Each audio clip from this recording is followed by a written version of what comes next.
It's Craig. I feel like this episode should start with just the Skyrim intro, and when he says his name is Lokir, that'd be good. There's just 3 minutes of talking first. So you're awake. Yeah. Finally awake, are you? You were trying to cross the border, right? Yeah. We're lost. Renowned and feared, everybody. I'm Trusty Pax, and joining me, as always, is the famed, renowned Archer King. I get more famous every week. It's awesome. And we're gonna just add another modifier to your title every time. Yeah. Eventually, I'll just be Cetra, and you'll spend the first half an hour of the podcast announcing my names. I can get down with that. Yeah, I'm pretty okay with it too. I'm gonna have to stop for like a water break halfway in, even just for Cetra. So today, if you didn't know, we're covering Lokir Felhart of the faction The Blessed Dread, which is also the Black Ark that was passed down to him by his grand old Poppy Felhart. No, Poppy Felhart. Poppy Who was Felhart. viciously murdered, by the way. Yeah, I mean, as most Dark Elves are. Yeah. You know, but in this case, Felharts do not apparently assassinate each other. They believe blood is thicker than water. So that was I want to throw that out there. Felhart's not all that bad. You know, he may participate in slavery from Lustria to Nippon and beyond, but he loved his dad. He loved his dad. Yeah, and then he after his dad died, he went through a grieving process where he murdered his first mate and slaughtered a bunch of the crewmates who as you do. As you do, of course, as a Dark Elf pirate king. Well, technically, yeah. Who knows? Maybe it was the the mask that he dredged up from the sunken city of Chippewaddle. Chipotle. I'm glad I managed to pull that off without saying Chipotle. Yeah, that was really impressive because that's I'm not good at pronouncing things, and that's exactly where I go. I'm just like Chipotle. Okay. Lokir was searching for the lost city of Chipotle. 1,000 leagues under the sea. Yeah. And but you know what? Let's get things into perspective here. Sure. We're covering the Dark Elves once again, and thank God, because after the vampires, I was dangerously close to calling the suicide hotline. Not your favorite faction. No. Well, I want to see it expanded, and I want other starting locations other than up the Empire's ass. That you have to claw your way out of. Yeah. It's terrible. May I interest you in Heinrich Himmler, where you have to climb out of Bretonnia's ass? I like bad Gandalf. I'm a little bit of a fan. He is pretty sweet. Yeah, but I need a break from that though. That's fair for enough. sure. For sure. So with the Dark Elves, Lokir, he's kind of taking it back to our Malice Darkblade episode. Lokir likes the warmer climates. He's not like his other Dark Elves, hanging up in Naggarond. He starts off on that little island of Chipotle and down in Lustria off the East Coast. And he's got some cool new abilities that the Dark Elves don't necessarily have. Why don't you tell me about them? Because I didn't think they were that cool. Are you kidding me? I've got like 9 Black Arks cruising around the oceans. Yeah, so do I, but I don't have any fucking land troops at all. Oh, I have a lot of land troops. I just went full Black Ark. Full Black Ark. Yeah. So one of the Dark Elves again. We get slavery back. Better than ever. Feels kind of sleazy saying that, but you know. I can feel the hesitation. Let's just get into character here. I mean, Lokir, you know, it's just, hey, you know. Anyway, so we got Murderous Prowess, and we've got the Black Arcs, which are the floating mobile artillery recruiting platforms that are essentially the size of cities. Mhm. And this campaign, you start out with one, and usually you have to complete like some sort of ritual, I believe. I think that's how the Yeah. others gain access. It's been a while. Yes. Yeah, Yeah. you just because Lokir has a different rite for that one, but Yeah. that's usually like as any other dark elf, you have to do a sacrifice. So he doesn't need a sacrifice. Every major settlement you capture enables you to recruit another Black Arc. And unless I'm mistaken, because I don't think I am, it doesn't actually extend your supply lines like it does when you create an additional land army. No, Like they don't. Yeah. So granted, you know, you still have to pay upkeep, but once you start leveling that Black Arc up and even the Admiral up, you can get upkeep down to almost nothing eventually. Oh yeah, I guess it would be because the building itself at tier 5 is 50%. No, it's more than that. It's like 60 something really? percent. Yeah. And then if you level up now I gotta load into my game because that's exactly what I'm doing. I'm like, I have to check this because I gotta see my maxed out Black Arc.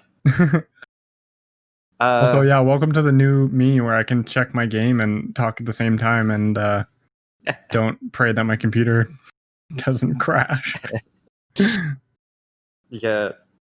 How does it feel to have the new hardware? 10 out of 10. I'm a little sad that I missed the 3070 launch because it looks fucking baller, but pretty happy. I'm glad. Let's see. Gargantuan Black Arc that's at level 5. It's minus 60% upkeep. Right. Holy shit. Yeah. Where's this guy? Plus, you can get like an additional 15% on the Admiral from the Black Arc. So, yeah, 75% minus upkeep. Yeah.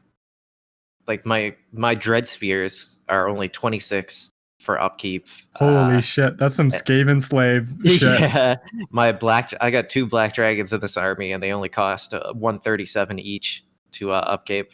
137? Yeah. And the Shades are 66. So hell yeah, that's what I like to hear. Yeah. I honestly don't even really have to fight with this particular Black Arc. It's just like auto resolve after auto resolve. It's pretty great. Yeah, I kind of play them sometimes just to use the bombing abilities because I think they're fucking awesome. Oh, what? Are we talking about the Black Arcs? Yeah. Like the bombing abilities. Yeah, the bombardments. Yeah. The Kane's Lash and the Cauldron and whatnot. Yeah, so when you start off this campaign, you've got 1 Black Arc right off the back, which I think is supposed to be the Blessed Dread. I mean, you don't. It's kind of weird because Lokir probably should be able to have some sort of horde mechanic. Okay, thank you. Yeah. Holy shit, I was totally going to bring this up. Okay. Why doesn't he function like a vampire coast lord? Why? The whole thing is he's supposed to have the Blessed Dread. Yeah, he should absolutely have the Black Arc building chain on his personal army. Yeah, he should just be a Black Arc whenever he's at sea. Yeah, absolutely. I totally agree. Maybe like if you want to make it like super even, change the bombing abilities or take them away. If you want to like remove that, maybe sure. But like at the very least, he should have. I would say remove them when you're on land. Yeah, I think exactly. that makes sense. When you're at sea, yeah, that's fine. Mm-hmm. Yeah, I was actually kind of disappointed because I mean, I still love this campaign, but I remember when I saw him, I had not really played him until after I played the Vampire Coast a couple times. Right. And I thought for sure it was going to be like that. And I'd be like, oh, cool. I can be like a dark elf. Like, I don't have to stay in Lustria. I can kind of sail around and maybe, kind of have that same lifestyle that we had with Count Noctilus. Mm-hmm. And not really. It kind of forces you into empire building, in Lustria, whether it's in Mortal Empires or the Vortex. Exactly. Yeah. And I feel like that's a little bit of a missed opportunity.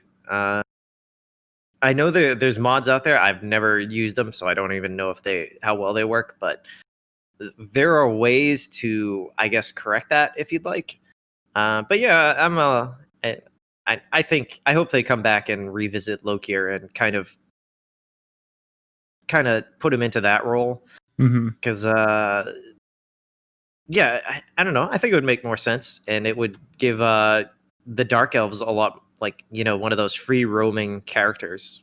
Like there seemed to be more of them. Like we talked about how Nakai was, the horde sort of the lizard men. Right. I can't remember if there are other ones. I mean, the Norskins kind of operate as a horde in a way. Yeah. Yeah, and then we talked about Grombrindle kind of having the same mechanic, which is yeah. If Grombrindle ends up picking up that mechanic, I'll be very happy. But Lokir should have it too. Why not? Yeah, like especially considering, I don't know. For me, I feel like honestly, Lokir is the weakest, not in terms of like combat abilities, but like, I don't know. Malice's campaign is not super popular either, but I really liked it. And if I was to play like any Dark Elf campaign again, I wouldn't pick Lokir higher than 5th or maybe 4th. He's just missing something, I feel like, compared to every other Dark Elf Lord. I mean, like, Malekith has pretty much got it all. Morathi's in the same boat. Like, Malice is obviously harder, but actually, point for Lokir, his Black Arc is able to actually get into the Great Ocean. Yeah.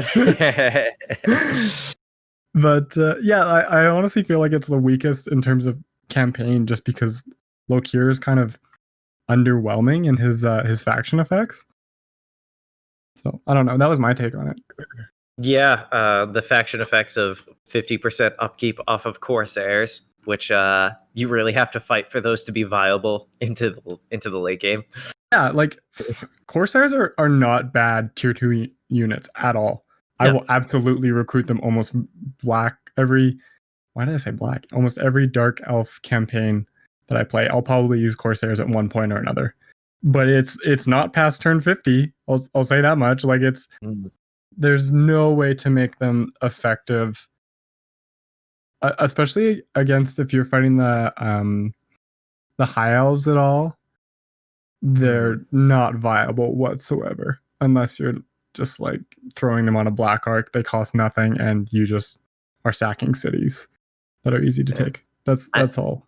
I've in my quest to remain as I guess faithful to the campaign effects as I possibly could. I tried to get around that by recruiting a Shadow Sorceress. Okay. And it kind of works because I use the spell The Withering a lot and overcast it, which subtracts 30 armor and 8 leadership from a unit. Yeah. So my Corsairs are almost always charging into the flanks whenever I use them. So they're not too bad. I mean, if I cast them in tandem, but I've kind of like...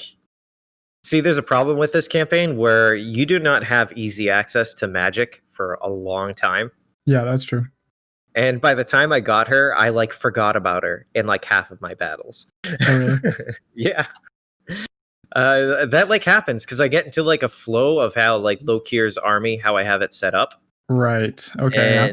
And I had a very it was a little micro intensive because his army, the Black Arc Corsairs, both the regular ones and the handbows, are actually really, really good against Skaven. Oh yeah. It's like the handbows allow you to like engage them, like how they have their death runners and gutter runners and stuff like that. The handbows are actually pretty effective against them, and it also enables you to kind of chase down troops and still shoot them in the back. And they also wear a lot of armor for a starting unit. I think they wear like 80 armor. Yeah, for like a skirmishing unit, that's pretty high. Yeah, and they stayed, especially in the Vortex campaign. I think I hung on to the handbows for quite a bit longer. Oh, really? Okay. Yeah, just because there's more Skaven about. Yep. I am buddy with Skrulk. So Clan Pestilence has been like my brother since, I don't know, turned 15 or something. Oh, okay, yeah. Yeah. But yeah, you're in for some difficult fights.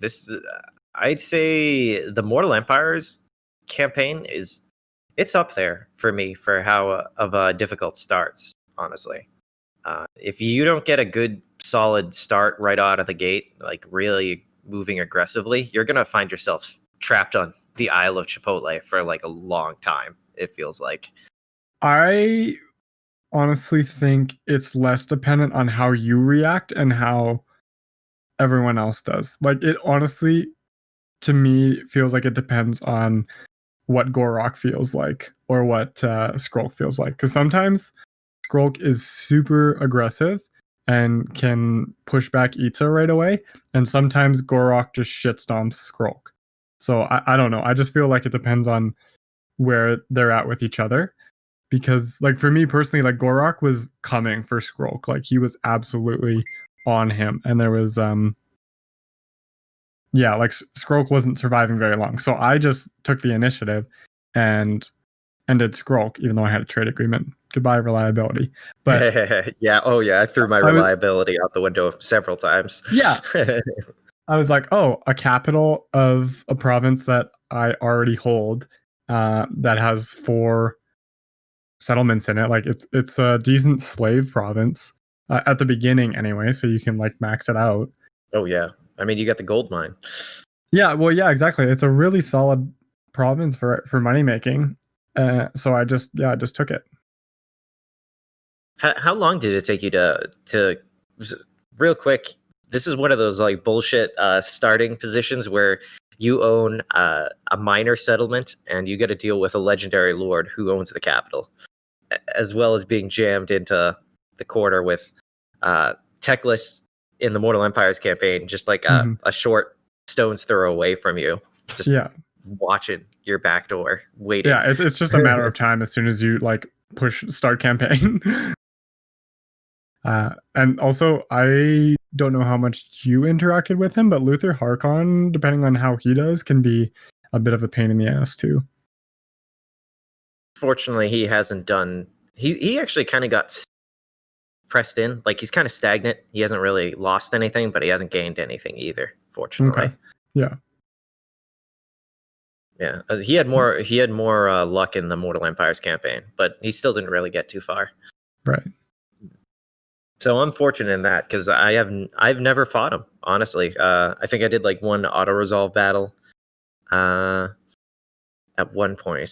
I think I had to deal with the bloated corpse meta at some point and just fight a battle I knew I was going to win anyway. Yeah. Yeah.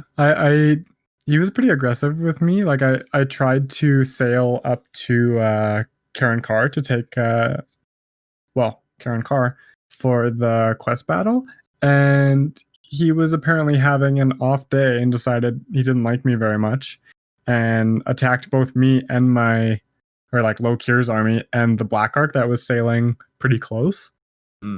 And I won, but I had to go back and like regen and try and get some sort of peace so I could just like leave and do what I wanted to do without Luther stopping me. Does that actually give you I never made it to Karen Carr? Did you? Yeah, I did. Does it give you a quest battle for that? Yes. There's one quest battle for Lokir, which I also wanted to bring up, is super disappointing comparatively. It's also not a very good quest battle. It's literally just a fight on a Black Ark. Yeah, that's for his helmet. Yes. Yeah, helmet of the Kraken Lord. Yeah, so you have to take Karen Carr, and then it'll give you a few more things to do. Oh, okay. Yeah. Because I definitely did the Helm of the Kraken Lord quest battle. Oh, you know what? Sorry, when you take Karen Carr, it actually gives you the red blades. Now that sorry, that was screwing up. And then Helm of the Kraken, you can get from it's like killing enemies and move a character here, yada yada, sort of thing. Yeah, the quest battle for the Helm of the Kraken, you have to jump through a few hoops, but none of them are too difficult. You have to, No. I think you have to kill a certain number of enemies, like 1,000, which is really easy when you're fighting Skaven. Yeah, I was gonna say fighting Skaven is that's one battle. It is one battle. Yeah. Then I think you have to complete some sort of event at sea. And it seems very sketchy about which events it actually means, because I definitely got a few of them and it never triggered it until like some random one finally completed that objective for me.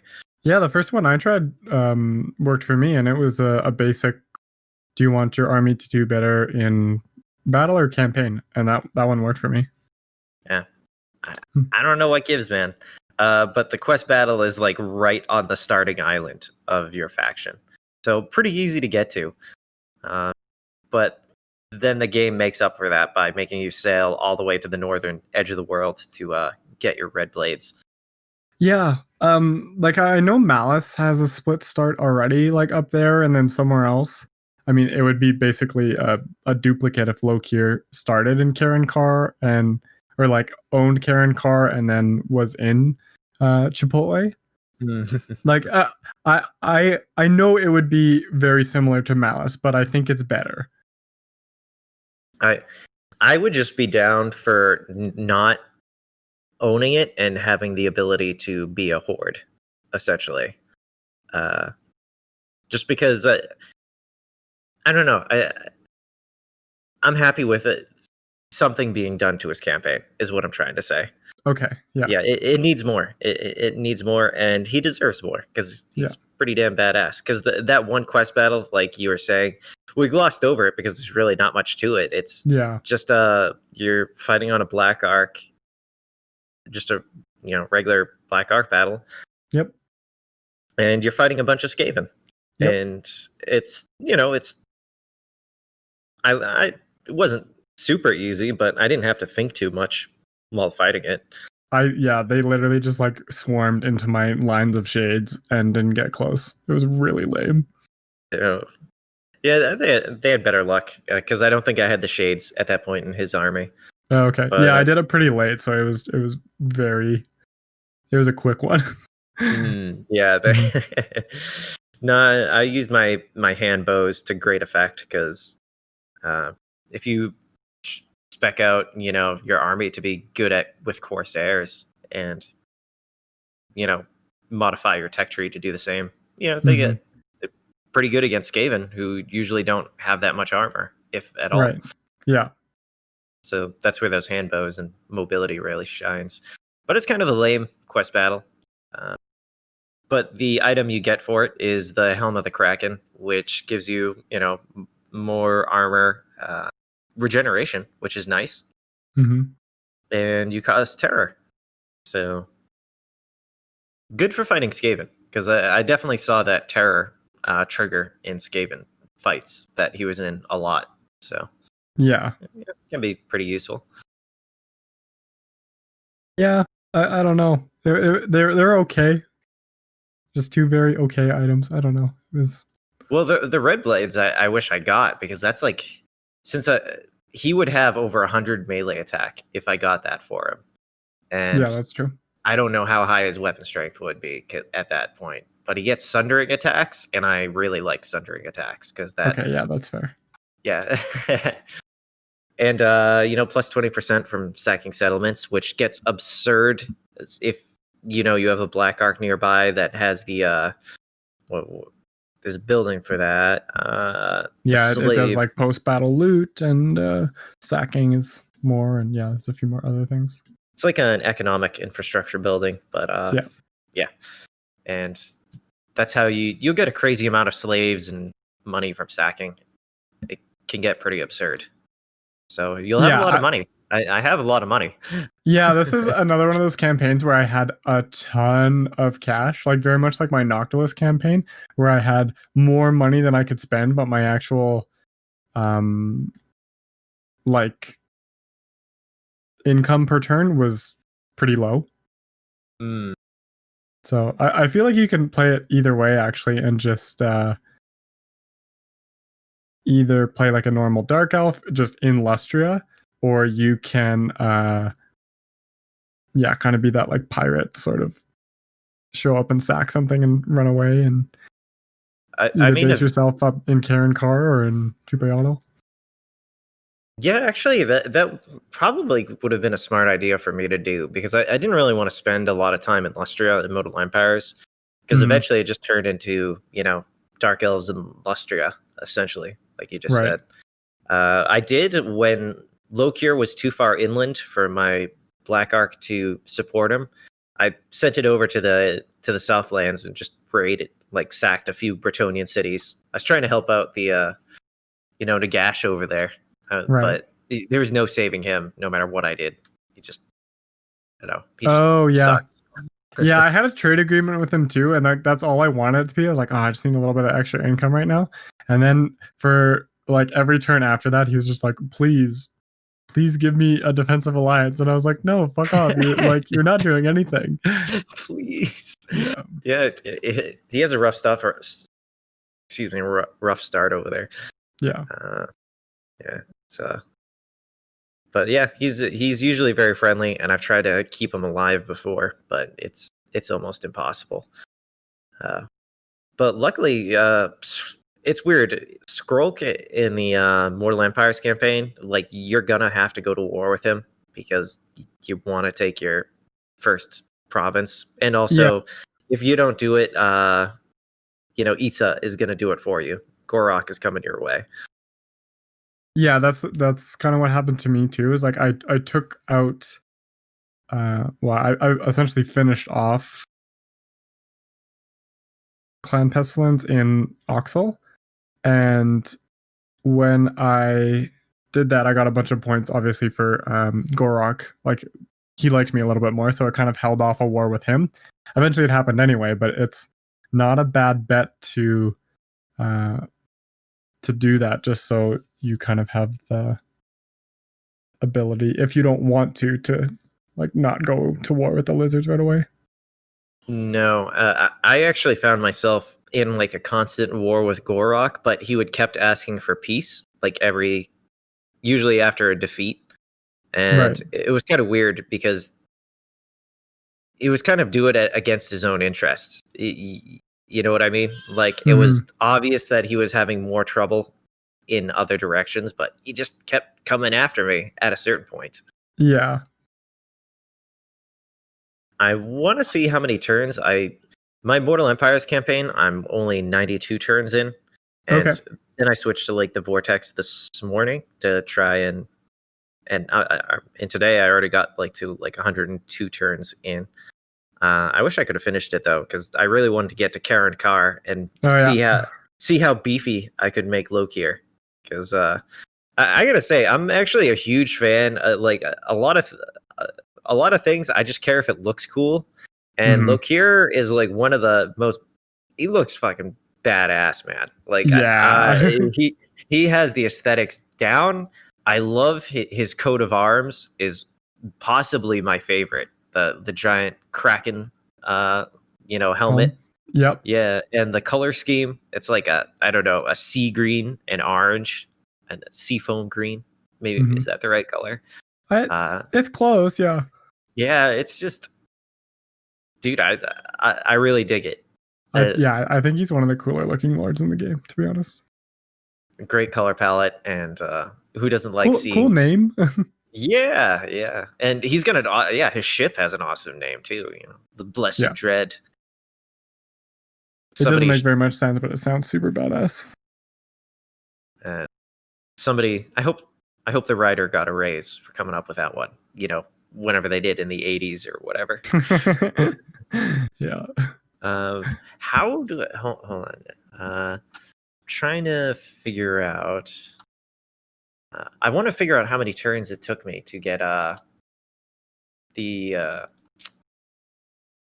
until I took out Clan Pestilence, because I really suggest like bum rushing right in the beginning of the game, Clan Pestilence, Mhm. because it's really easy. You can actually, I feel like there's a, oh, when did I take that turn? What For turn me, it is was that? like turn 10, Turn turn 4. 15. Yeah. Turn, yeah. I bum rushed them and managed to take over that province by turn 4. So very aggressive. It's possible to do it. Maybe not on legendary, but if you have it on normal battle difficulty, it's doable. Because I've always, since I've played this campaign a couple times before, I Mhm. always get into this bad habit where I get stuck on Chipotle, and it's a good spot to be, because if you're constantly capturing slaves and sending them to that one island where you have like a gold mine, you can use your Black Arc to recruit new units anyway. So Right. you don't really need a military building in there. No, not at all. And if you constantly get rebellions there, you can. I have gotten him up to level 40, like absurdly early. But the downside of that is I really don't expand anywhere, just because I'm constantly fending off the rebellions. But Yeah. uh, Yeah, I was gonna say when you were suggesting bum rushing, like be prepared to deal with it because you're gonna have revolts quite a lot. I've done that before where you just go for Clan Pestilence and fuck everyone else. And yeah, that's basically what will happen. You'll get the province, but it'll be a little bit slower to grow with the unrest. But you'll get lots of experience out of it. So it's kind of one of the yeah, things we gotta consider.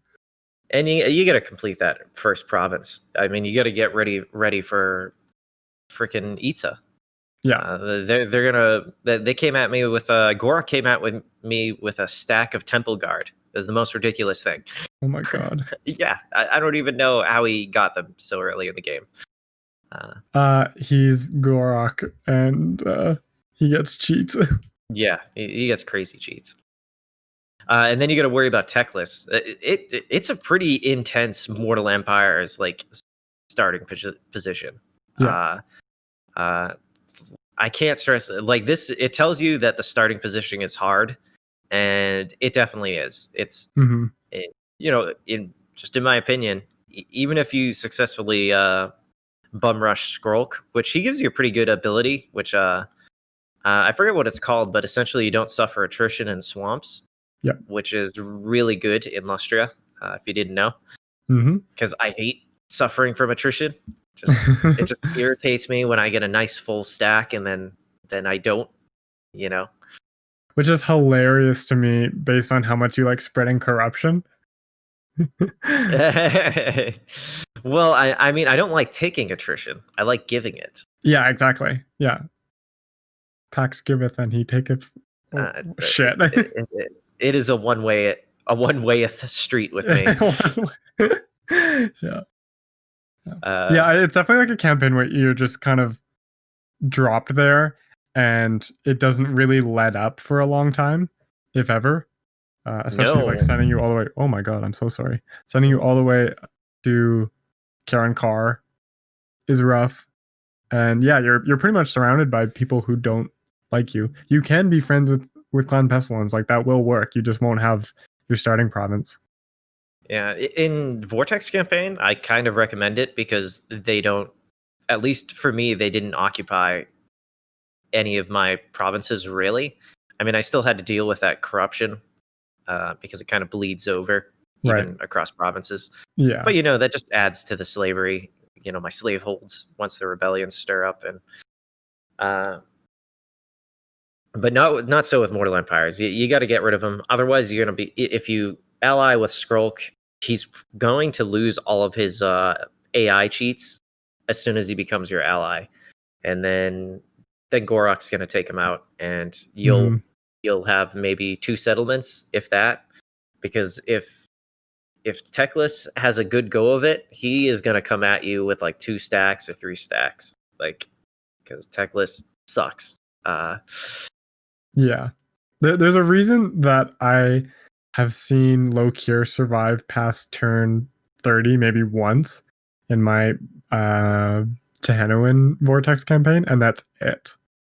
Yeah, well, at least on the Vortex campaign, Chippewaddle is a major settlement. Exactly, yeah. Yeah, so that is a much better position than what you get in the Mortal Empires campaign. Yeah. And I think Teclis in my Mortal Empires campaign did go to war with the Vampire Coast, and that really, I mean, Luther Harkon. He went to war with Luther Harkon, Yeah. and that actually saved me, I think, because I definitely watched some battles go on, and I kind of just moved in when I had a good opportunity. Which I think is the way to take care of Teclis, because actually fighting him or letting him get high level sucks and is not in your best interest at all. Like, yes, Lokir will absolutely take this man to town in a duel, but Teclis is crazy for just destroying infantry and other units. Like, yeah, he's a caster. So I think you can get away with kind of rushing Teclis as well, but I don't think it's advisable. I don't know. Maybe on very hard it's just like not possible because it seems pretty desperate. No, I definitely used a Beastmaster as well to take down the walls. I know I timed everything perfectly, you know, to make it as manageable as possible. So you definitely want to have a plan when going up against Teclis. Mm-hmm. The Vortex campaign was I think a lot easier because you're just going up against Lizardmen at first. Yeah. And you got Dark Shards, and Dark Shards are great. Mm-hmm. Yeah, I think you can be a little bit more expansionist. Well, also, there's also just said that word twice. There's way more major settlements that have ports, and that's how you get access to the extra Black Arcs. Yeah. Where in the Mortal Empires, I'm a 90-something turns in, and I have not captured an additional major port. Yeah, Star Tower is the closest, and then you have the Awakening, and then that is it, unless you want to sail to the coast of Araby, or like Ulthuan, or fuck me, like Arnheim, like up by Marathi. Like, there's not a whole lot close. It's actually, yeah, I kind of want to talk about this. It's kind of a deficit rather than actually just popping a ritual. I would rather just be like, okay, well, I can spend some money to recruit a Black Arc and just have it, rather than like spending time and resources picking where I'm going to attack, hoping that I have the power to attack and not walk away from it like super bloody. And yeah, I don't know. I found it a little bit more challenging. Like, Mortal Empires isn't really set up to allow you to get a lot of them, which I feel the campaign kind of pushes you towards. Yeah. And there's a lot more naval engagements you can get in the Vortex campaign. Just because the map extends so far south, you can get all the way to the Sea of Dread and take all those islands from freaking, what's his name? The edgy boy. I can't remember him now. Malice, yeah. Yeah, I ended up sailing below, the Southlands and took out all of his starting settlements because I was desperately trying to confederate with him. But of course, even though he won't confederate with me, he confederates with the Cult of Pleasure when he's got interesting. Yeah. Weird. But I took his islands from him. I had like 2 really powerful Black Arcs just sail in there and fuck the shit up. Yeah. But that's the cool thing though about the Vortex campaign is I kind of decided to not continue my Mortal Empires just because I'm like, I know if I do the Vortex, there's going to be a lot more naval opportunities. Just because the map is so much more zoomed in. There's way more coastal settlements, for one. And there just seemed a lot more opportunities for the Black Arcs to, do their thing. Right. Did you get that glitch? Or it's a bug where you start a battle like with a Black Arc and you end up just in the middle of the ocean? Yes, I have. Fuck. I actually lost, I think, probably half a dozen Black Arc armies to that glitch. Like, like battles where I could have won if I could have played it personally, but it wouldn't load without being in the middle of the ocean. Obviously, I can't do anything. So yeah, I got cheated out of the game pretty hard on this one. Yeah, I even managed somehow to get my bolt throwers actually working. I couldn't aim them manually, but I could set them to Fire. automatic. Yeah, fire at will. And I actually did a bunch of damage, and I was like, you know what? I'm gonna exit the battle because I only lost a couple of units to like. I think they brought like one of their Eagle Claw bolt throwers, but I Okay. had more. So I was like, oh, I only lost like some spearmen. So I'll just quit the battle, concede the defeat, and maybe I can just auto resolve it from there on the next Mhm. battle. Yeah. And it just literally crashed when I exited. Oh my god. Yeah. So I that has happened to me on multiple occasions. Fortunately, it hasn't happened to me in a while, but Mhm. it did early on in my Mortal Empires campaign, and it pissed me off because, Yeah. like you said, you can definitely win the fight, but auto resolve has a different idea. Yeah. Yeah, it puts all of your units under the ocean. I don't know if you like zoomed in to see. I couldn't even zoom in. It was just like stuck on the like battle page, and I can only like scroll around. That was it. Yeah, I don't know how I broke through it. I think I tried like hitting escape. I think I minimized the window, and somehow like the game just glitched and started to let me like actually deploy without moving any of my units. Oh my So god. everything was like pre-set up. Yeah. So I was like, oh shit, I broke. I beat the system, but no, not really. It just reminded me of like the in Rome 2 playing naval battles, because those things were stupid. You could literally take out like tier 5 infantry, like I can't remember the names of them, to be honest, off the top of my head. Triremes, I don't know. Yeah, shit like that, where you just have like a bunch of peasants on a boat and you just ram it the right way, and their boat's in the ocean, like they're all dead, and you're like perfectly fine, just like, haha, our boat's better than yours. Like it was just whoever got the better, just ramming. It didn't matter what your units were. I don't know. That's what it reminded me of. I was like, oh, I'm just getting screwed by the ocean again. Yeah, it did actually remind me of that. I played Rome 2 way less, but I definitely always just avoided the naval combat whenever I could. It just felt wrong. I don't know. It's rough, yeah. Yep. Rough as the ocean. Mm-hmm. Did we get through faction effects? I know we went over Corsairs. What else was there? Well, we did say he is similar to Malice, but he gets suitable climate for jungle and savanna, which is useful in Lustria. Although there is a little desert because you got Khalida in Lustria for whatever reason. So in Vortex, but Vortex is Vortex. Hey, I'm not saying there's anything like super wrong with it. I'm just saying, like, you know, they just kind of put things wherever they want them to because they can. I don't feel like they do that with everybody, but Khalida, where she should be, doesn't exist on Vortex. So yeah, exactly. That's a sad thing. So she's on vacation in Lustria. Mm-hmm. Yeah. Let's see. Have Sacrifice to Anathrema, which is the replacement for Sacrifice to Mathlan, which is usually what Dark Elves use to get Black Arcs. And that improves Corsairs and Charybdis units. Gives your Corsairs plus 100 armor piercing damage, so they'll have like, I don't know, 30 or 40 armor piercing damage. Mm-hmm. Something not that's pretty good. Yeah, like, I don't know, for a 2/2 unit, it's just like they'll chew through armored units for sure. I don't know. I feel like that scales them up a bit anyway. No, that's true. And especially if you use them correctly, like I primarily use them on flanking, like outflanking the enemy, which I was all the time. Right. Just getting that full surround feels so good. Getting the and they're also decent in melee. Like the handbows are not bad once you run out of ammo. Like especially early on in the campaign before you've level them up to have like 1 million bolts in their quiver, I guess. Mm-hmm. So yeah. Have you ever used a Charybdis like a lot? Oh yeah, I always put one in my army. Oh okay. Yeah, but they do really well against enemy beasts. So they're actual like cav eaters. Yeah, that's why I always keep one.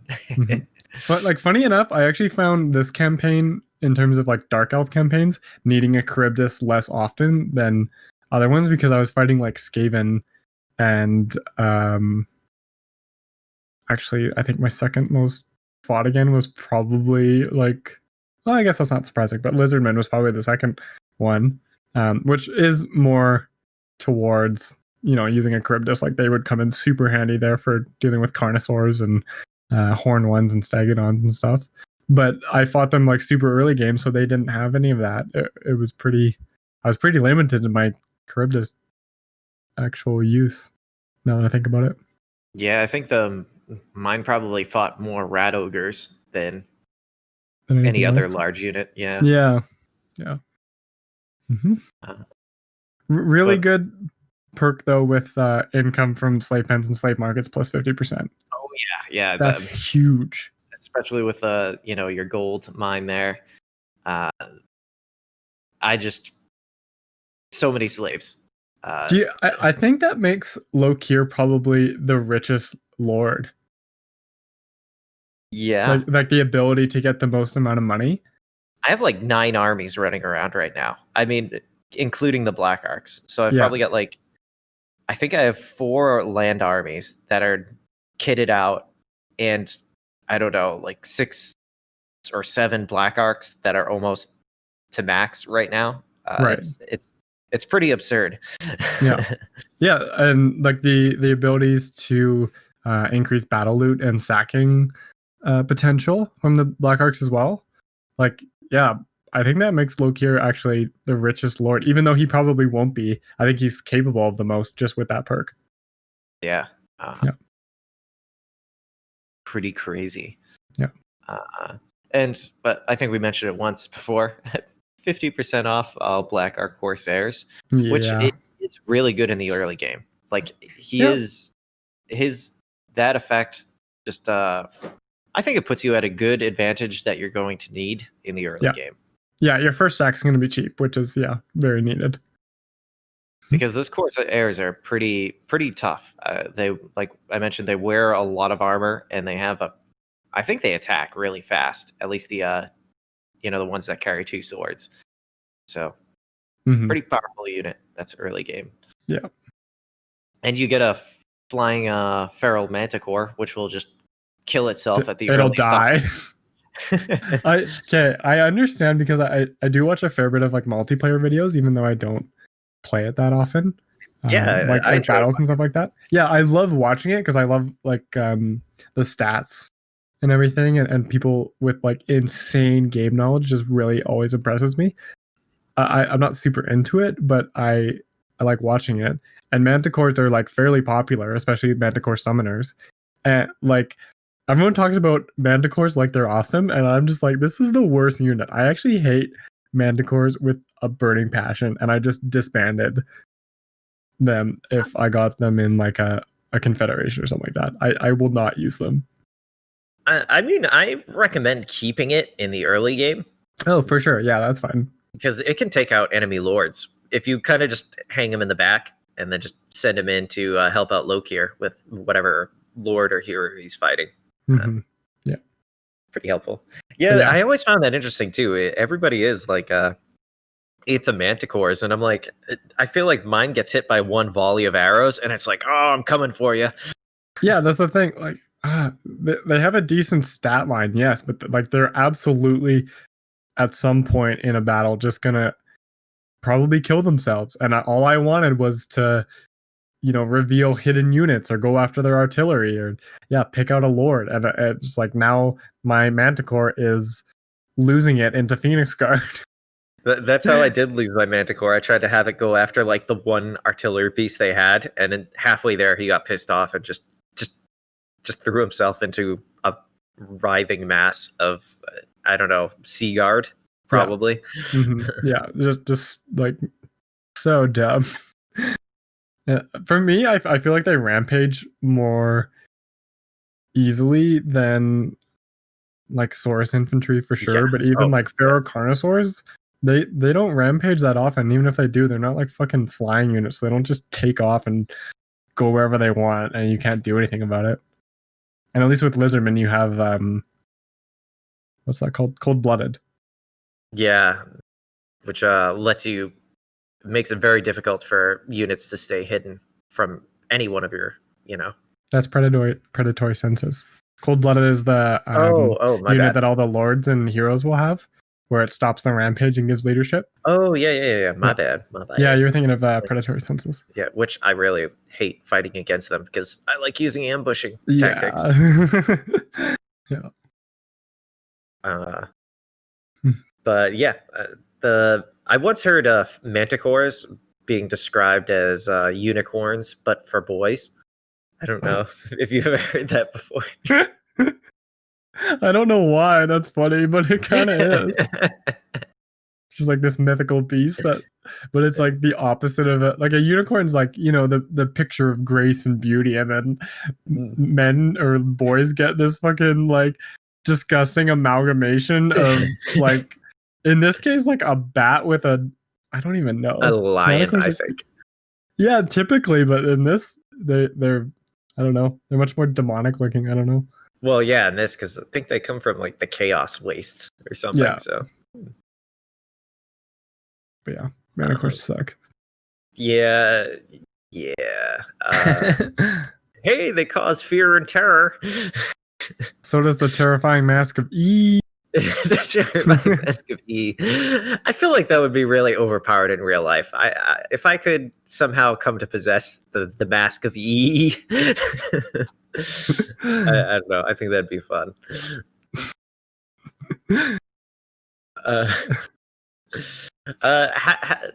How did you? You've been kind of knocking out the Corsairs, but do you have any positive things to say about the Corsairs? Because I feel like they're I don't want to just breeze past them because, like I said, they do a lot for you in the early game. I feel like. Yeah, I just think I honestly don't have an issue with Corsairs. I like them. I honestly think Corsairs are a good unit and I really like using them. I just think they should stay in the early game. Yeah. I will upgrade to, well, I'll never take just a front line of Corsairs, but no. I will upgrade to Blackguard or even Sisters of Slaughter sometimes for the rampaging. Like even Witch Elves I'll use pretty quick after Corsairs. Like I'll use Corsairs in the like first stack, or like I'll take them over Bleak Swords usually just because I will have an actual decent flanking infantry unit. Yeah, Bleak Swords can't really flank. Bleak Swords are ass. And yeah, but I'll just replace them really quick. That's all. And I don't typically use my handbows because if I'm recruiting handbows, I could be recruiting Dark Shards, and Dark Shards are gonna be way more consistent anyway. Just against the Skaven, I would always take the handbows. Yeah. Just because you're not really like, no armor really, and yeah, I don't know. I think I didn't use the handbows a lot on the Mortal Empires campaign, but in Vortex, since I was dealing with so much Skaven, I was like, I'm just gonna pump out handbows and like maybe only have like 2 or 3, bolt throwers or yeah. So I had more handbows, and they're really great because once they run out of ammo, you can charge them in, and they're not so like, they're not a strictly ranged unit. They can actually go in and do some damage. Yeah. Mm-hmm. They do have the Sea Dragon cloak, which helps. Yeah, that's what gives them so much armor, I think. Mm-hmm. Yeah. It doesn't. Nothing slows those guys down. Except their armor. Yeah, but yeah, no, I know what you mean. Do you want to hear about my interactions with Skaven in this campaign? Sure. Okay. So basically what I kind of did, because I knew I was going to need Karen Carr in the beginning, I kind of, took that first province with taking out Clan Pestilence and kind of holding it off from Gorok. And then I actually sailed to Ulthuan because you can't play Dark Elves without fighting the High Elves a little bit. And I honestly, like, Teclis got so beat up by everyone else that I just took his cities and used the Fuming Serpent as a sack city because I needed the levels, and I was kind of sad that I ran over him so quick. I'm jealous. So yeah, like I just hit Lothorn and Tor Anlek because I wanted more Black Arc. So I just occupied them, destroyed all the buildings or I sacked them, occupied them, and then destroyed all the buildings, built a Black Arc, and just fucked off. Nice. And yeah, it was awesome. I actually felt like very Lokiri in that that moment. I was just like, yeah, this is how this campaign's supposed to go. And then I sailed with like 3 Black Arcs and Lokir up to Karen Carr. And lo and behold, guess who is holding almost every piece of land around that area? Who? Your boy Tretch. Tretch. Yeah. Tretch he was a fucking powerhouse. I couldn't believe how bad he was. He had everything from Karen Carr west all the way to the edge of the map, and then all the way down to where Marathi is. Like he had Arnheim. He was a monster. And Negorond was totally done. They had been destroyed at some point, and I didn't even know about it because Lonely Boy Katep came in and apparently decided that Negorond looked close enough to Nehekara and took it off. Damn, I can't believe Tretch fucking took out Malekith. Yeah, at least partly at some level, I'm sure, because I can't see Negorond falling to Katep because that was nuts. Yeah, I literally like showed up in the north. Crone was holding on with Harganeth and a few beaten Sisters of Slaughter and Witch Elves and stuff, and that was it for Dark Elves up there. That's crazy, man. Yeah, I wish I had kind of done that. That sounds like more of an adventure. Like instead of just slowly and methodically taking over Lustria. Yeah. Like my favorite part, I guess, that can sort of compare to that is on my Vortex campaign where I just headed I headed east towards Malice because he decided to declare war at me on some point. Just started showing up on my shores, trying to take my cities. Yeah. And Malice is a beast, whatever he's controlled by the AI. Because he doesn't have to pay 2,000 every 3 turns to negate his Darkhand effect. That's true, and he gets all of his fucking power already. Yeah. But sending the 2 Black Arcs that I had, like my 2 strongest Black Arcs, like across the ocean to take that. I think the Citadel of Dusk, maybe. Okay. Yeah. Yep. That little island in between the 2 continents, and then just sailing into the Sea of Dread, and just quickly one by one taking each of those island settlements because they're all ports. So I didn't have to bring any land armies with me. I could just take them with the Black Arcs, and that felt really good.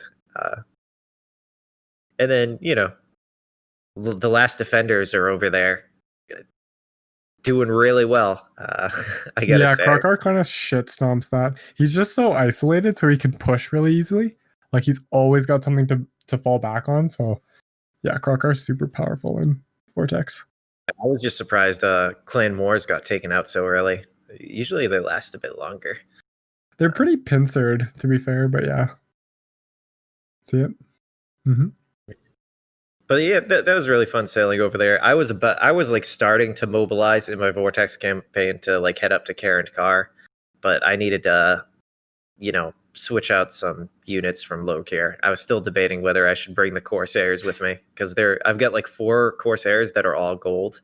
So them combined with like the Shadow Sorceress to knock out anybody's like armor that they come up against, they still do really well. They just require more some assistance. Yeah.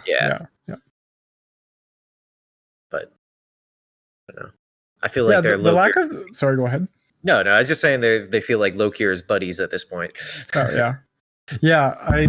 I'm really kind of. It's interesting that there's such a lack of magic in this campaign actually, because Dark Elves are kind of not reliant, but they weigh pretty heavily on it. I can't remember a single Dark Elf campaign where I had less than 2 sorceresses, and that's all I had in this campaign. Like I just had 1 upgraded. I can't even remember what the building name is, but the recruitment for sorceresses. And Yeah, it's like that's all I had the whole campaign was just 2. I think that's all I had too. Maybe I had 3. I think I had 3. I had a bunch of Beastmasters and a bunch of assassins running around though, just basically being scouts at a certain point, Well, yeah. assassinating whoever I could from Mazdamunde, because I think he's strength rank 1 in my Vortex campaign. Oh, really? He doesn't have the most territories, but he has Hexawaddle, and that's like the best province in the game. Yeah, I mean, I don't think he's going to hold on to it for long because my buddy Scroll has like expanded almost all the way up to him, so it's going to get a bit dicey. The Hunts Marshals are still alive though, in the Vortex. They own a few cities. I haven't had to fight him yet though. I'm kind of upset. Yeah, now I'm kind of wondering how Dark Elves play against Empire.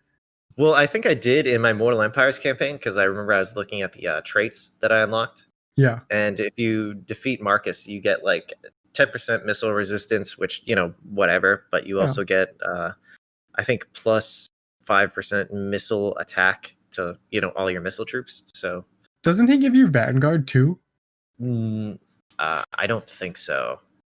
I definitely did not. I definitely did not get Vanguard from fighting him. That would have been awesome.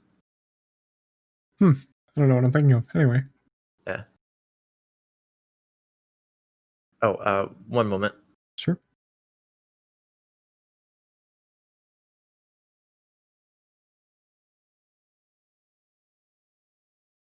That's fine. Love you.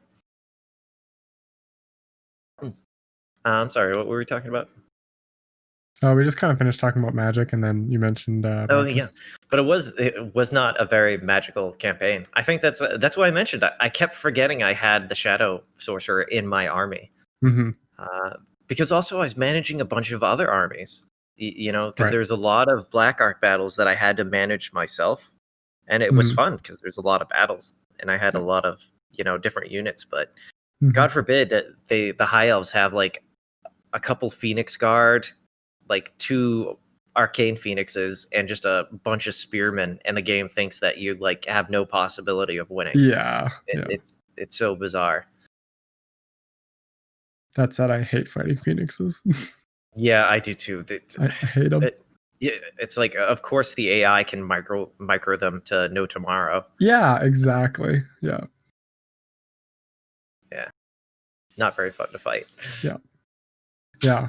Also, when I was fighting Tretch, he had this thing for Doom Wheels and Hell Pits. And I've never seen the AI bring so many fucking Poison Wind Mortars. Oh my God. He literally had a stack. I should have taken a screenshot because it's gonna sound like outrageous. It was like half Poison Wind Mortars and half well, not half, but a couple. It was like half Poison Wind Mortars and a couple Hell Pits, and then like some infantry and whatever. I don't know how to do that, man. Like, they could like just kill me with their Poison Wind Mortars, and whatever's left, there's 2 Hell Pits to deal with, which already kind of suck. Because the Dark Elves have really good armor-piercing missiles, but they don't have a whole lot of anti-large, and they don't have a whole lot of range on their AP missiles, so like you don't have that much time to take something big down. No. And you don't have access to like light magic or any characters that trap things. Like the best you can do is Mystifying Miasma and slow their speed by 24%. That sounds pretty insane. I wish I could. Somebody left a comment in one of our videos for a mod that lets you disable Fog of War. I'm gonna have to remember to put that in for our next campaign, because now that you mentioned Tretch, like I can sort of see some of the area around Naggarond, and there looks to be a lot of ruins. Right. A lot of ruins. So I'm wondering, is that Tretch? Yeah, probably. And then Etain owns one like settlement in the middle of the mountains somewhere. So Oh, really? yeah, Oh, man, like he confederated Denmark? oh yeah, he confederated. He's confederate at every high elf faction at this Oh, point. okay. Yeah, Gotcha. he owns all of Ulthuan and I guess beyond. Right. Because of course he does. Yeah. He's Tyrion. I haven't fought him yet though. It do be like that. I haven't even completed one ritual. I should have been more on top of that, but I knew I wasn't going to bother finishing it. You know what? Dark Elves are the only ones where I actually find myself consistently doing a rite every time it comes up, like every opportunity I have. I can't remember what it's called, but it's the one that gives you Dark Conduit and improve, like your slave economies improved. Oh, that one's awesome. Yeah, I was actually thinking of the scroll rituals, but yeah, let's talk about Okay. yeah. Let's bring up the rites really quick. You're talking about the sacrifice to Cain. That's the one. Okay. Yeah. Yeah, I was fairly sure it was that, but I didn't want to say it and sound like an idiot. Nah. I sound like an idiot all the time. I'm like, I consistently forget people's names, even though I remember it like a minute ago. Do you remember my name? Archie? Oh my god. You're my boy Archie. I know you. I know who you are. I know who I am.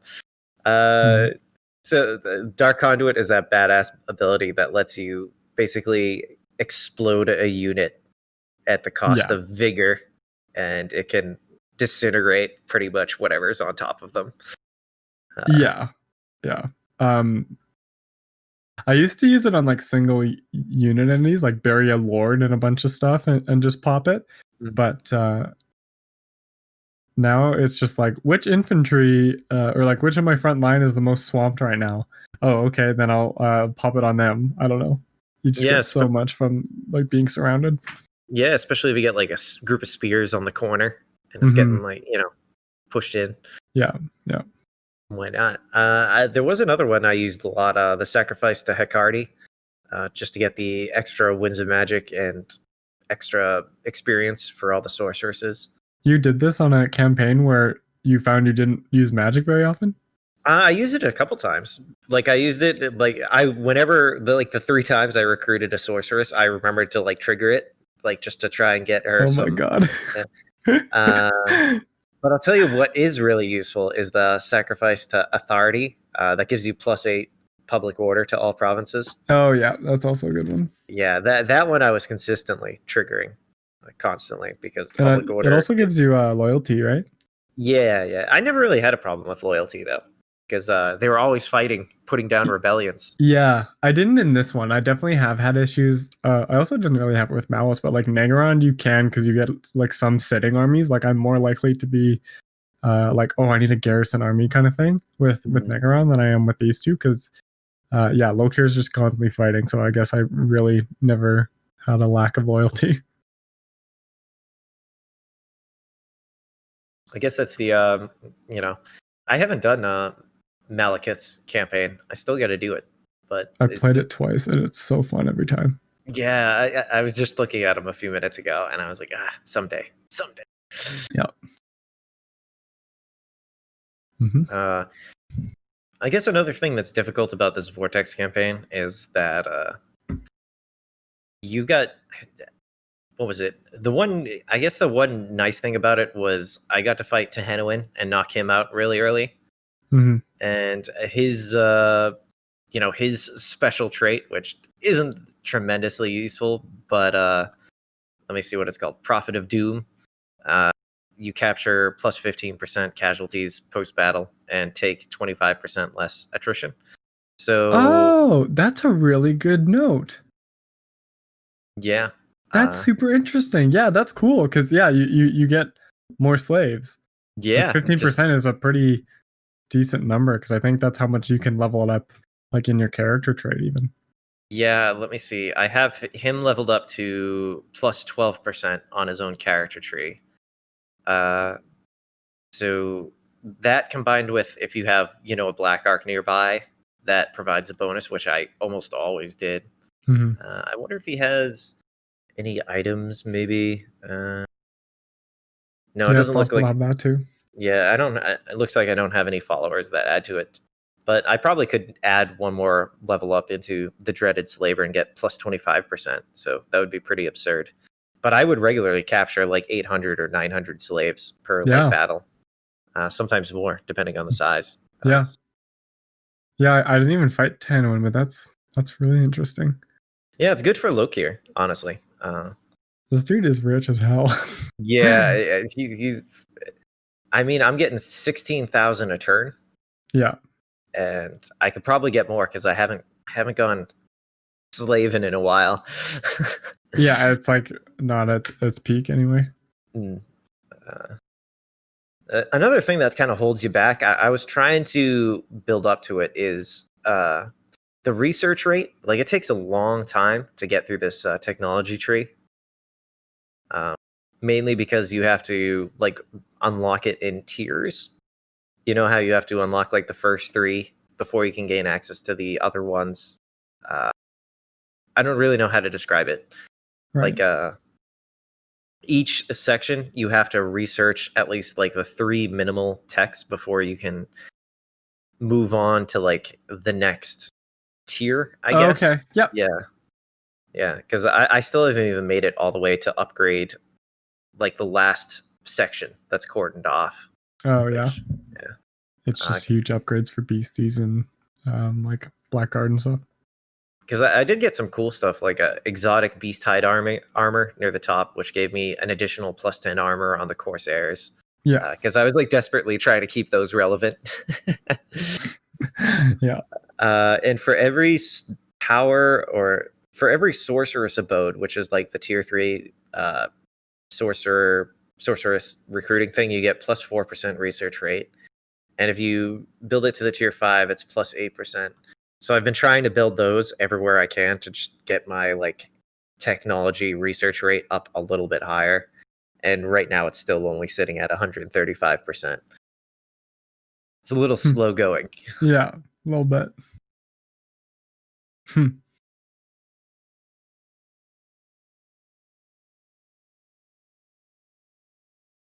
I finally got to use the shades for once. Oh yeah, I was gonna ask you if you use shades.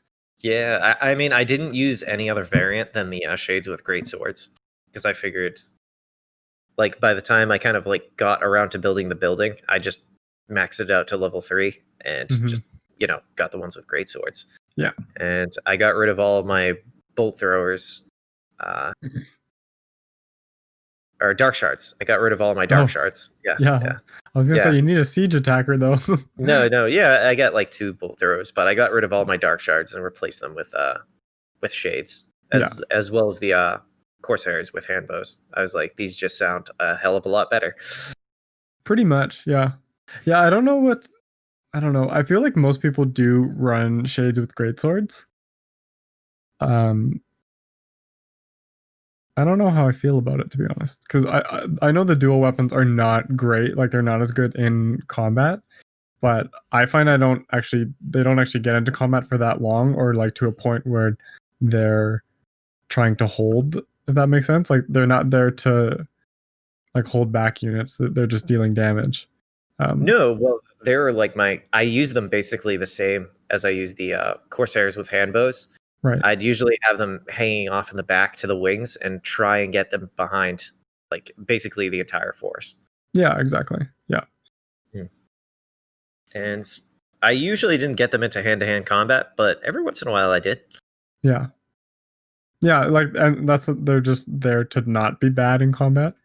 And I don't know, I don't feel like it makes a big difference. And also, greatswords are 2 turns over shades, and shades with dual weapons 1. I don't know. Well, when you can recruit 6 units at once, I figured I might as well. Yeah, fair enough. Yeah, that makes sense. But you could have, like, if you had 2 dark shards, or sorry, 2 black arcs, you could recruit an army of shades in like 1 turn. Yeah, you really can. Yeah, the wait times are not. Yeah, I think you can. I mean, No. It still takes like 3 turns to recruit dragons on Black Arcs. Yeah, you need to. Oh yeah, I don't know if there's any way to bring that down. No, I don't think so. Hmm. For sure. One of the other good things about the Vortex campaign is a lot of the settlements have resources, at least a lot more, it seems like. And I like having the ability to trade. And let me see, like, if you max out like certain resource trees, like the exotic animal market, you've got, first of all, you produce a lot of tradable resources, but you get like minus 3% upkeep on all creature units faction wide. Mhm. So if you own a couple of those, as well as have the trait Renowned and Feared and like Quartermaster on some guys, that's how you keep knocking that price down, like, like crazy. Yeah, we kind of touched on that in the beginning, how you can just like your Black Arcs are basically free and you can recruit from them and they provide support in battle. Like, yeah, they're fucking awesome. Yeah, they make it viable because just at tier 1, you get 50% upkeep off of units that are in there. So Yeah. occasionally I'd have, in the very early game, I'd have like Lokir just swing by, dump his army into the Black Arc really quick, just for like a turn or two. And, just to make some fast cash. Mhm. 'Cause at first you're pretty poor. Like you are not very wealthy at the beginning until you get that gold mine up and running. Yeah, exactly. Yeah, I think it's kind of important. Like, it's an important part of the campaign to take out that first military building and replace it with the gold. Yeah, you're right. This is another one of those instances like Tehenoan, where it's like the first move you got to make is just to destroy, one of the buildings in your settlement. Mhm. Just like this needs to not be here. Yeah. Who planned this? CA. Bastards. I bet he's not working there anymore. I bet the guy who made the bridges at home. yeah, he is. Oh yeah, the fucking ramp guy from Ramp the guy. physics department. Nobody loves you, ramp guy. So aggressive.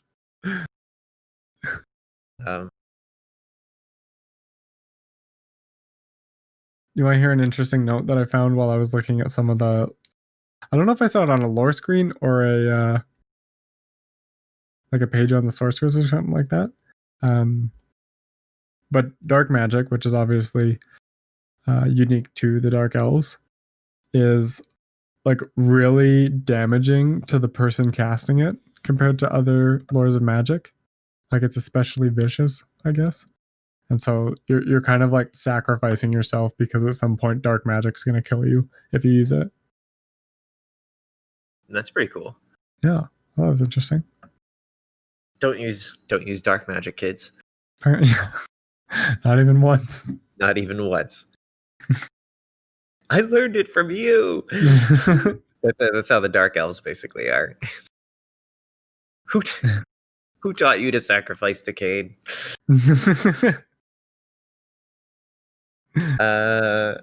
Oh yeah, for one of my admirals, or no, it was one of my generals. Like, you can choose. One of the cool things is you get to choose a name of power for like your regular lords, and it kind of makes them feel a little bit like legendary lords when you get to do that.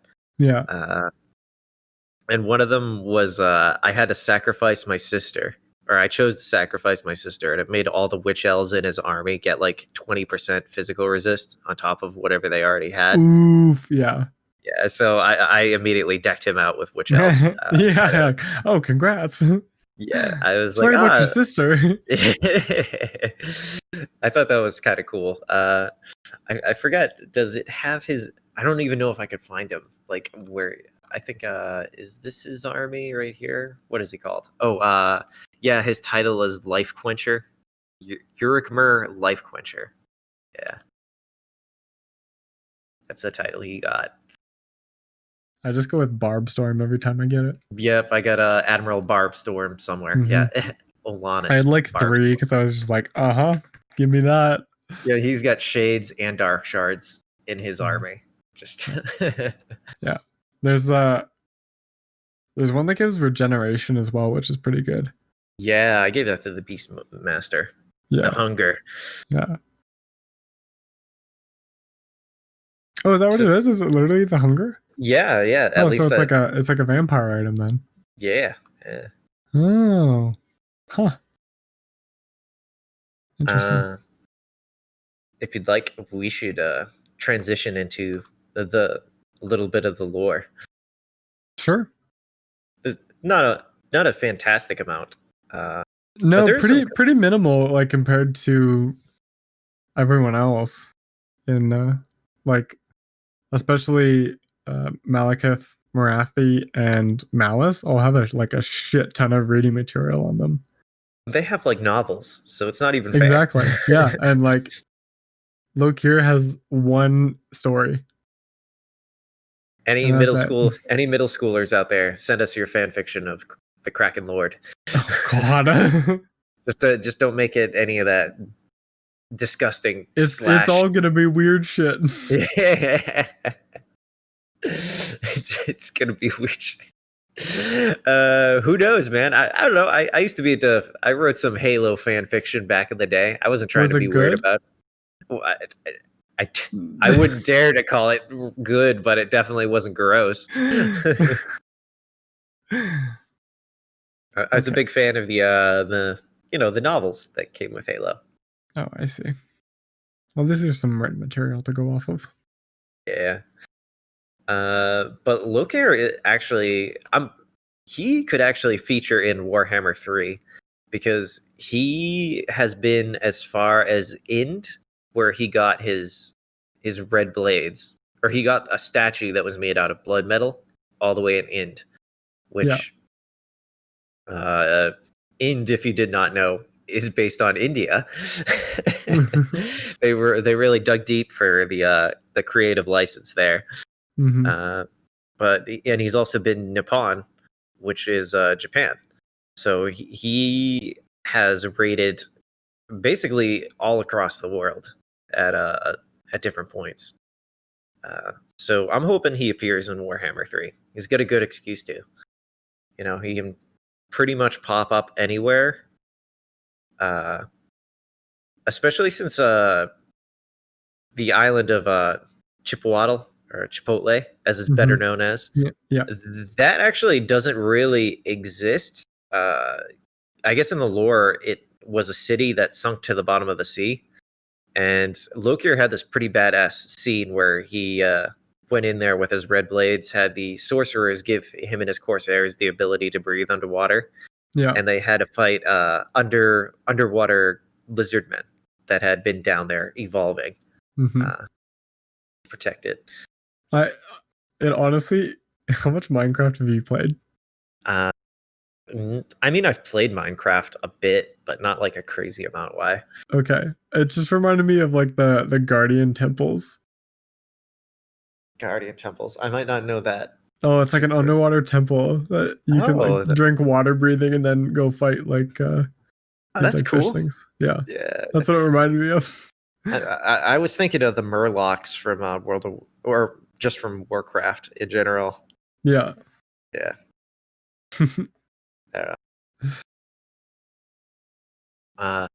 So let's see. His great grandfather, I think, was the one who either inherited the Blessed Dread, or maybe he was there when it was created.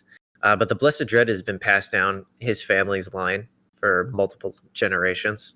Yeah.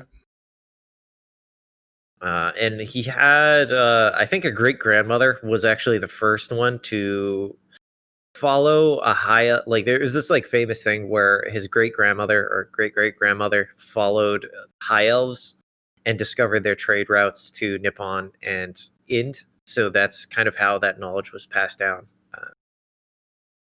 And also how I don't know her name off the top of my head because I heard it like one time.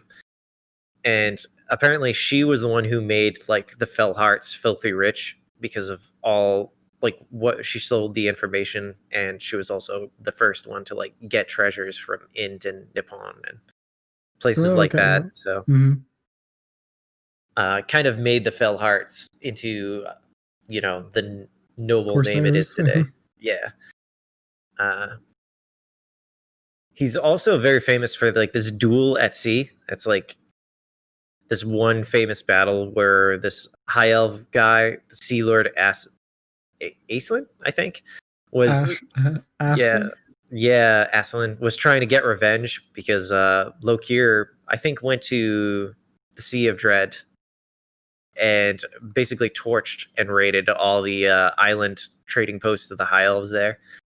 And the Sea Lord Aslan tried hunting him down. I think it took him like a year or so. And it tried to be smart with Lokir by having the sorcerers make his ships invisible. But apparently he didn't think well enough to make the ripples in the ocean invisible. Because Lokir noticed that apparently like right away and was not fooled at all. So yeah. That's kind of hilarious. Yeah, so Lokir pulled the old switcheroo on Sea Lord Aslan. Got into like this really epic hour-long duel.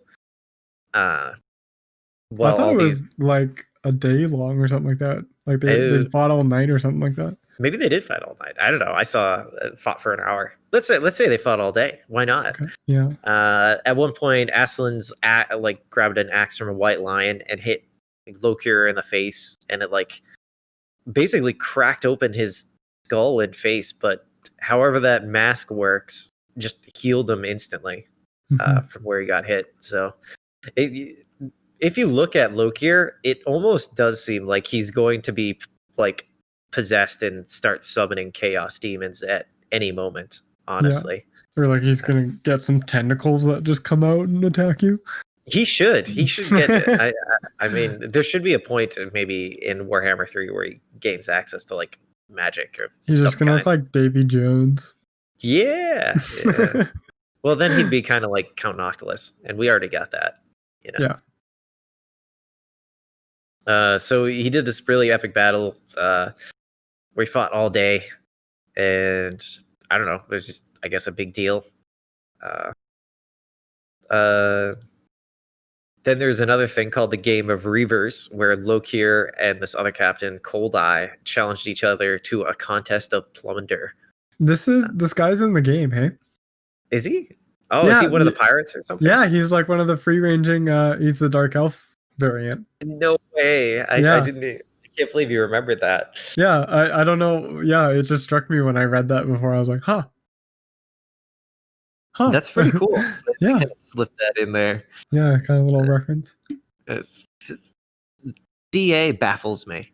They do these little things that, you know, show a little bit of love here and there, and then they take it away elsewhere. But Lokir, you know, definitely probably got the same advice I got. You know, if you ain't cheating, you ain't trying. And just since he was losing in his contest to Cold Eye, as one of the first naval like yards that he raided, the Empire had just gotten back with a bunch of like relics and gold down from Nehekhara. So Lokir, who did he get in touch with? He sent word to King Akatef of Xandri and told him about how you know, Cold Eye stole a bunch of shit from him. So that Tomb King basically just went out and destroyed Cold Eye. Mm-hmm. So technically, you know, Lokir won. Lokir won. You know, yep. Remember, kids, you ain't cheating, you ain't trying.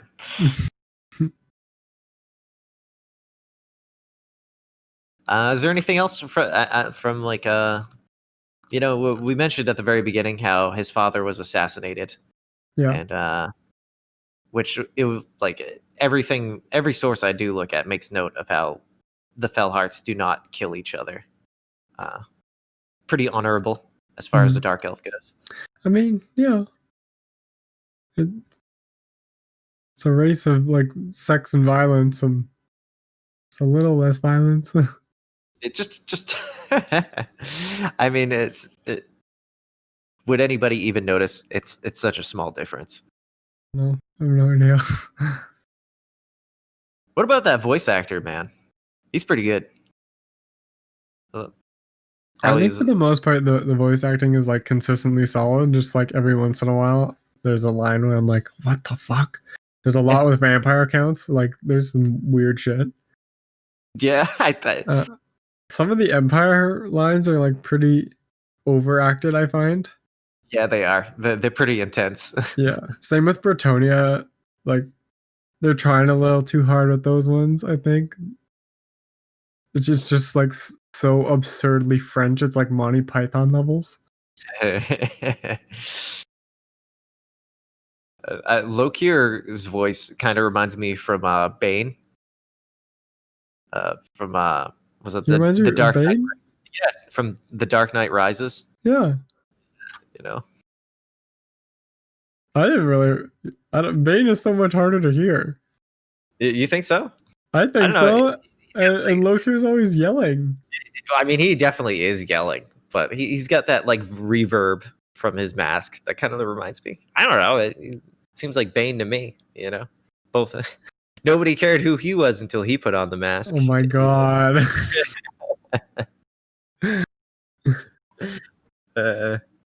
I don't know. I just like his like opening and like I think it was the Vortex campaign where he's like, to our west we have a plague of bubonic proportions.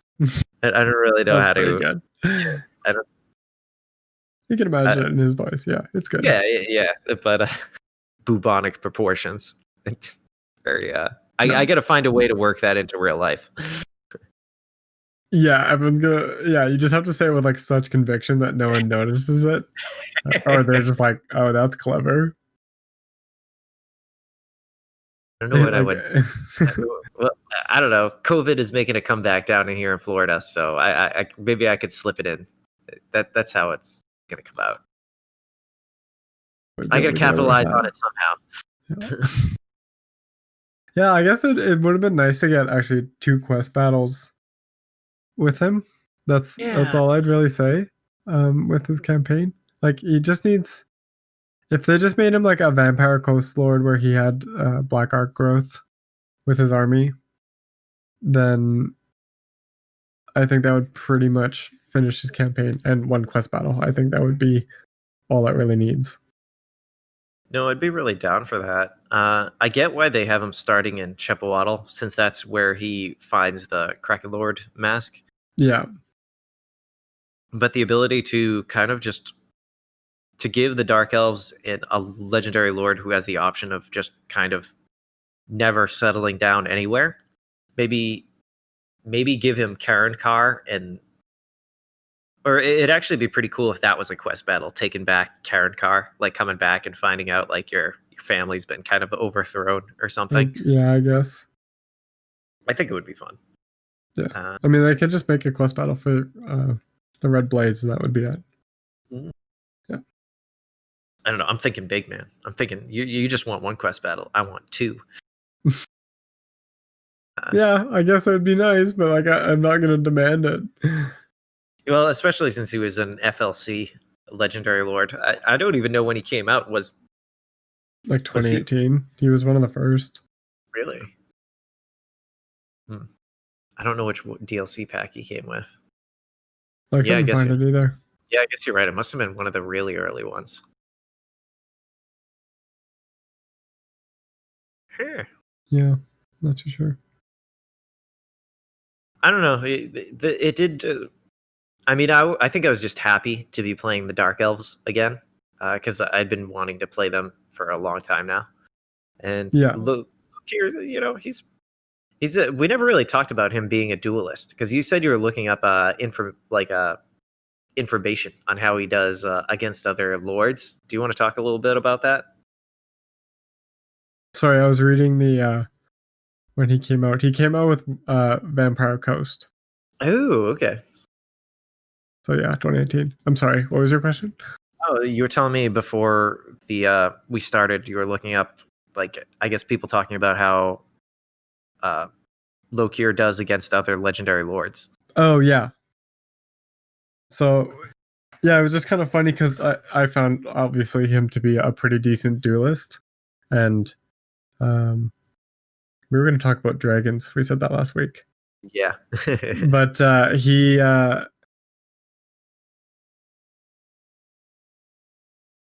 he was basically compared when he came out against all the other duelist lords in the game. So he's like thrown against like Queek, Vlad, I guess Carl Franz to some degree, and he seemed to come out on top quite often, like more often than not. But that was when he was released, and just like looking at it in game, like I threw him up against Queek now with all their items, and Queek absolutely murders him. So it's yeah, like even with his abilities, like Queek has way better items, even though he's not technically better stat wise.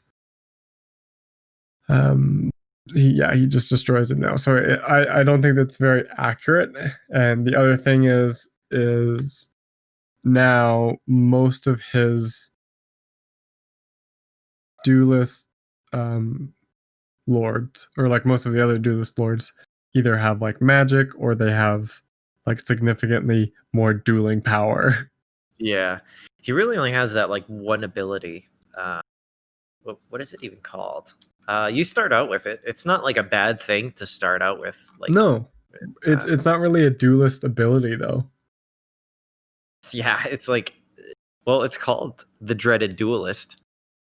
It gives you a plus 24 melee defense and attack. Yeah, which is like an infantry buff. It's not like I don't know. It's not bad, but it's not exactly good either. Like no, I don't know. Not.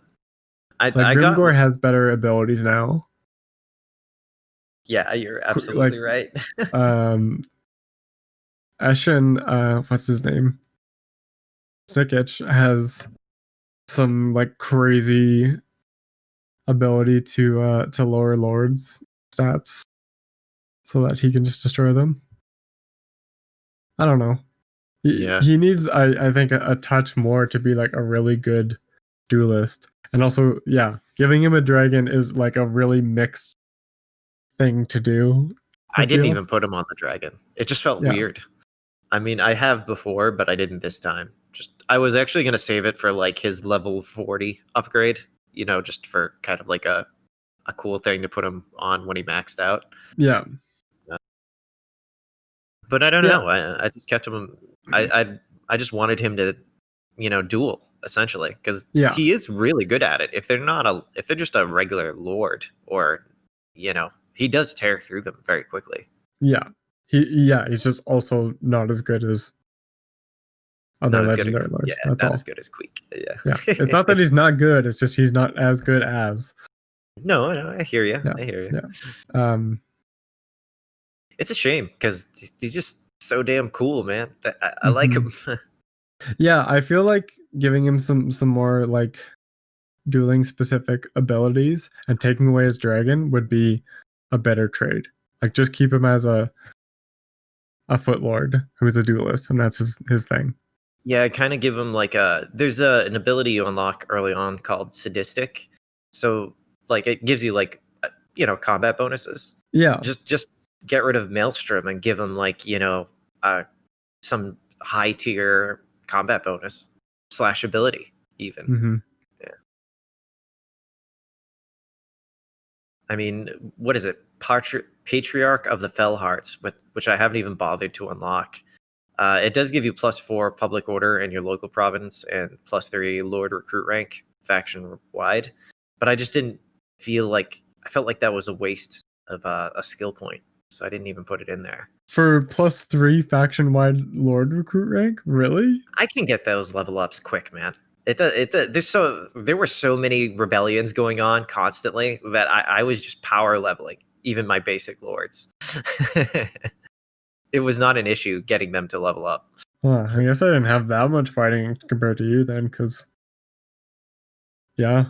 Dude, I would just pour slaves into like a single province until like it was like revolting every other turn, and then that's where my new lord would go to level up, and then I would like expand from there. Oh fuck yeah! You're just like spawning revolt at that point. Yeah, and I could just, you know, I gave them just enough units to auto resolve, and like they might lose like a dread spear or something, but it was like, you know, I just rinse and repeat essentially. Yeah. And then put him in range of a Black Ark to collect more slaves. Forget about it. Mm-hmm. Money making machine. I wish there's more piratey themed units than just the Corsairs, but I guess we gotta take what we can get. Yeah, I was kind of looking at that too. I was like, I don't know, past the Corsairs, you kind of have to keep them because there's no upgraded version because No. they're just a tier two unit, and that's all they're good for. Like they Yeah, don't scale very well. no, not at all. I mean, I'm keeping them at my own detriment at this point. Yeah, just for the novelty. Yeah, basically. For the themes, it's all Yeah. about the themes. You gotta roleplay a little bit. It's way more Yeah. fun that way. Yeah, I feel like the shades fit in pretty well. They seem like they would be on a black arc. Yeah, I can justify that for sure. Because that's what I switched to. One, because I just love spamming shades, and They just seem like because I think they're kind of the only thing that makes sense. Let me see. It's called like the place you hire them from. It starts out as the Den of Outlaws, which why Yeah. wouldn't you hire people from there? And then it goes to Den of the Thieves. House of Exiles. Oh, what? Yeah, that's the max level of the Shade building. Oh, I thought I just went to Den of Thieves. Interesting. Yeah, no. Yeah. The ne'er-do-wells, the forgotten ones, the never-knowns. Quite verbose. Yeah, but once you get off to, it's like one of those campaigns where, you're the Dark Elves, and Lokir does make up for his weaknesses with making a shit ton of money at a certain point. Yeah. So, like, at this point, like, it's really only a matter of time. Once you get going, that you get that really tough early game. And I do stand by. It's a very difficult early game. You can get locked into kind of like a cycle of not really getting anywhere, because it's actually happened to me quite a few times. And the Vortex campaign it's at least you have easier access to black arcs. That's all I gotta say.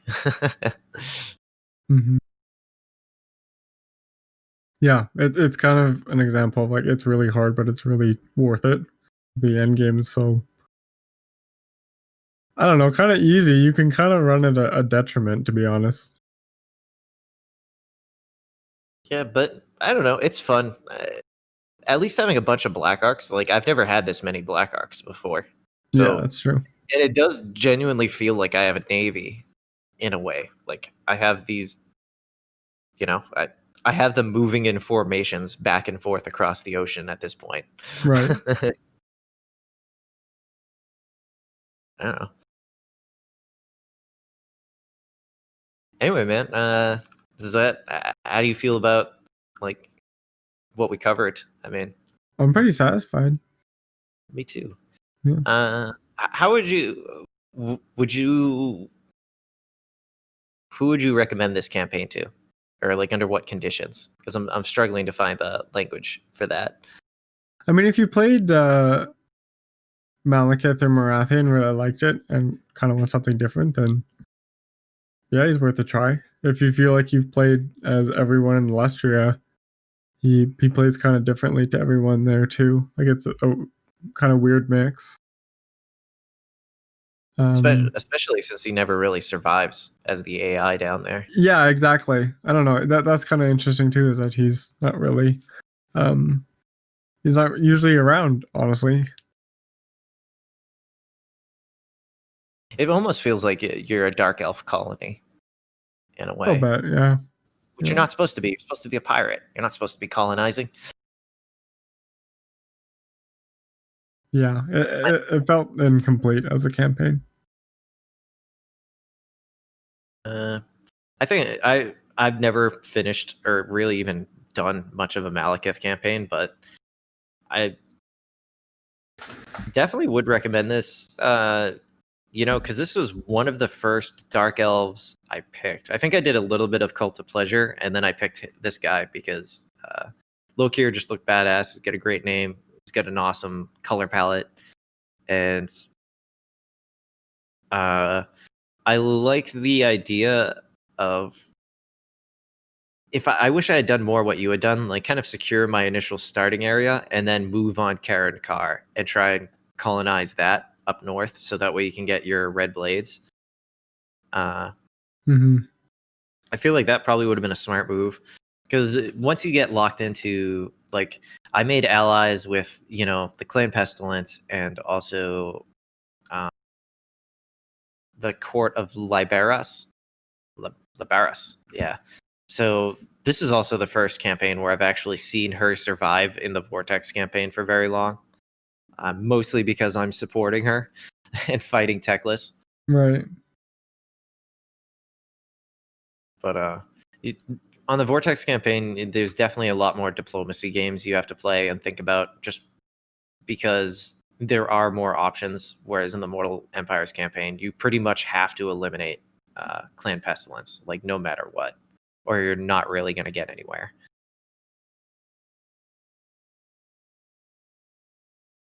But yeah, I think yeah, I don't know what else to say.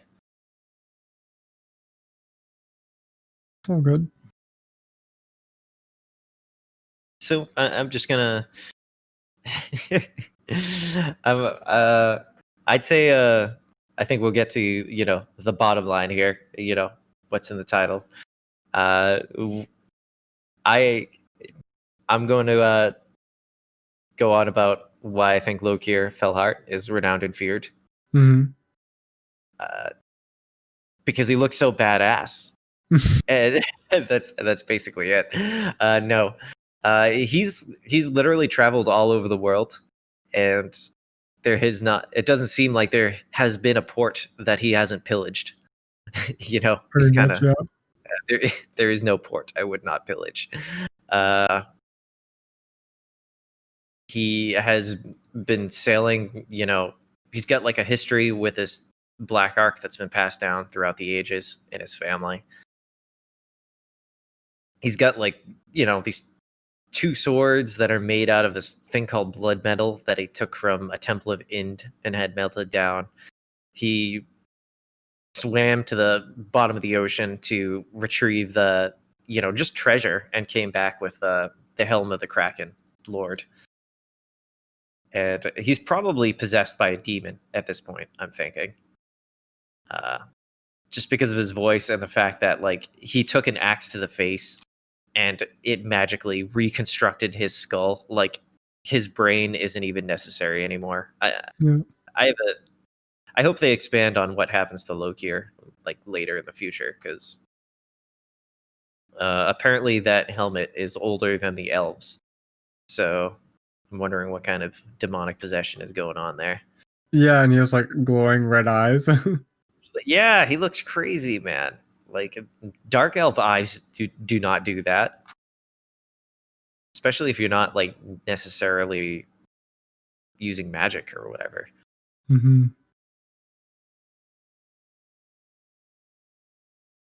Yeah, I don't know. I'm gonna say that this campaign, although it was a little, when you hold the bar so high, like with some campaigns, it does feel a little lackluster. But it was an FLC campaign, but it was really fun. Playing as the Dark Elves again. Especially going up against, Lizardmen and Skaven, as per usual. And a little bit of the High Elves. Yeah, it's a nice change if you're... I mean, pretty much every other campaign except for Malice, you're going to fight a lot of Dark Elf or High Elves. So yeah, it is kind of a cool mix to fight some stuff you probably won't otherwise. Yeah, and the Black Arcs give you that opportunity to take cheap armies, really mobile, and to go and sack cities and take them elsewhere on the map that you might not normally want to take your whole army to. Yeah, pretty much. Yeah. All right. I think that's about it. That about covers it. Yeah. All right. Everybody, if you want to, me and Archer will do a post show that should be pretty quick. I never ended up releasing the last one because we do have to talk about the delays, and also I feel like we've got a better idea of what we're planning now anyway for the future, live streaming and such. Since we did, if you check it out on YouTube, we do have our spreading our seed campaign of the Wood Elves as they are today. So we horrible attempt at the Wood Elves, yeah. Yeah, I mean the units we discovered are really fun. Yeah. But the campaign not so much. But we had some cool battles. If you want to check that out, please do. We'll have to come up with some sort of. Anyway, stick around for the post show. I almost fucking died. Like literally, or just in the game? I can't remember.